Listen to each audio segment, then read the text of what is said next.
Okay, welcome back to the program.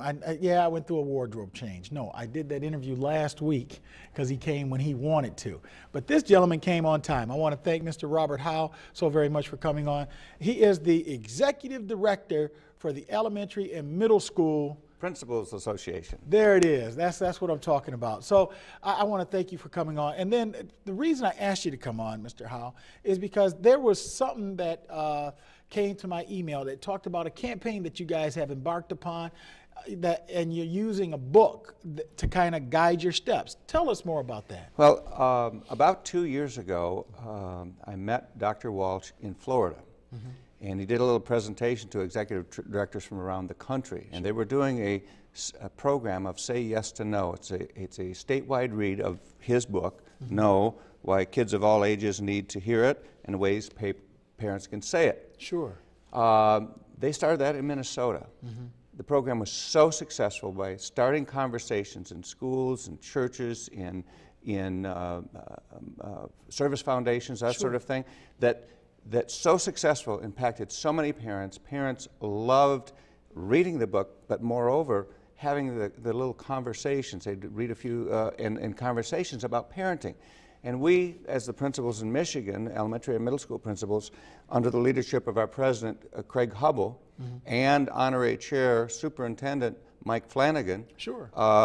Have taken on the project of disseminating the Say Yes to No program, startup questions, invitations, all those sorts of things, mm-hmm. So that we can get parents and teachers and community members talking about our community of children, right.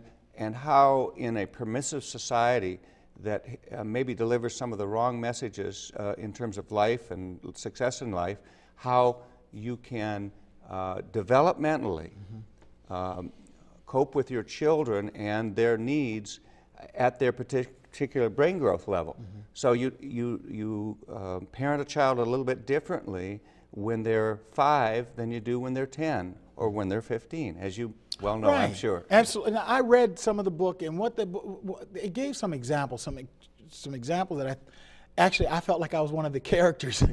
And it was this example where the kid was like 2 years old, and they were in the grocery store. Oh, it was yes. right at the beginning of the, yes. of the book. And the dad is sitting there, and the kid says he wants this candy bar. Yes. So the dad fights as long as he can until the kid gets to wailing and crying out loud to where people nearby could hear it. Then the dad acquiesces and gives him one candy bar. The kid finds out, hey, that worked. So the dad's no didn't work in the way the dad applied it. But the kid recognized his yes or his defiance worked more so, even greater than he initially wanted, because he ended up walking out of that store with 2 or 3 candy bars, exactly. as opposed to the one. Exactly. And what do you think that child learned? That if they don't get what they want, they escalate. That's right. And that they don't get it there, they escalate again. That's and right. if you look at some of the perceptions of our society, this permissive Say Yes society, where there is no delayed gratification, no understanding that you work for what you get, those mm-hmm. sorts of things, then in fact you are reinforcing the fact that if I'm defiant, I get what I want. He gave an example also of his mom in his early childhood, and the ice cream truck. Oh, yes, through. That's a great example. Exactly. And when the ice cream truck came through and all the other kids got ice cream, and his mom said, no. He thought, well, it was about the money. And she said, no, it's not about the money. It's just, I need to teach you. Exactly. Yes. But I got to let you know that when you can't get everything you want just when you want it. Exactly. I got to prepare you for that. And exactly. he's talked about how that's helped. He talked about that through the whole book. Exactly. As to how that's helped him in his life, recognizing that he won't get everything he wants when he wants it, and that's helped him in sharing that with others as to teaching the proper way to say no, because there's a proper way and an improper way. Exactly. So how are you guys going to do this? Well, we've already started. We had Dr. Walsh at our conference in Kalamazoo in the 1st of December, and we have several partners, the Superintendent's Association, the High School Principals Association, the Prevention Network. All of those are part of our network of about 15 associations, all of which are spreading to their members And so we have had several pilot programs all over, and it's starting to snowball. And so your listeners, if they went to sayyestoknow.org/MI. Okay. All of the information about the program, about how to start a conversation group, how to get books a whole lot cheaper. And this is absolutely not about selling books. Sure. As a matter of fact, he doesn't get any profit from the sale of these books. It's not about that at all. And the thing that appeals to me as an educator is that it is all not based on my opinion, not what I think about. It is about the neuroscience of the brain and why we don't let children at age 16 go on the spring break. Did you? That's right. You Yeah, I read got that part too. Yeah, the girls. They don't go because, you know, in young ladies, I think the prefrontal lobe is matured at 22 to 24. Young men, 23 to 25. Right. Well, that's where judgment is. It's right here in that. And so we don't ask people to run a mile without a leg. That's right. And we don't ask them to make those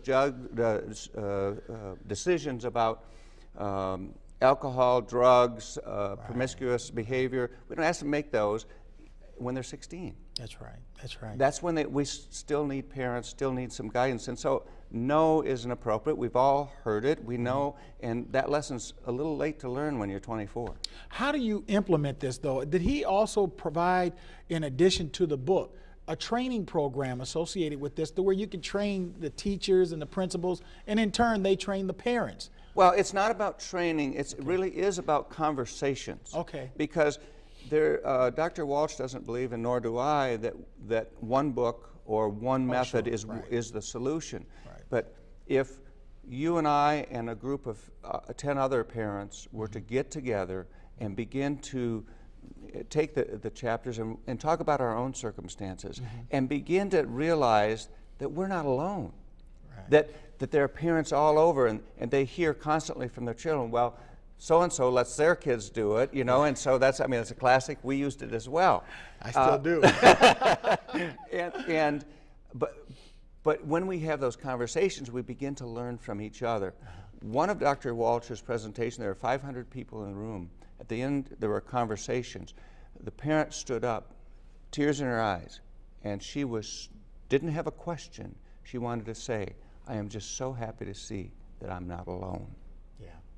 Wow. You know what, Mr. Lowe, I want to thank you, Mr. Howe. Yes, no problem. I want to thank you so very much because, you know, I want people to get this. Give them the website again. www.sayyestoknow.org/MI for Michigan.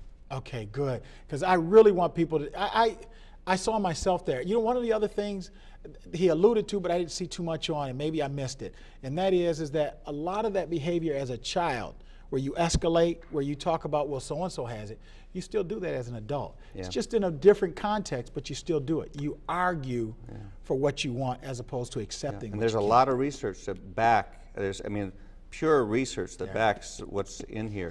We do have a DVD set here to help folks, but all that's downloadable on the website. All right then, folks, we'll be back with more to come on the other side.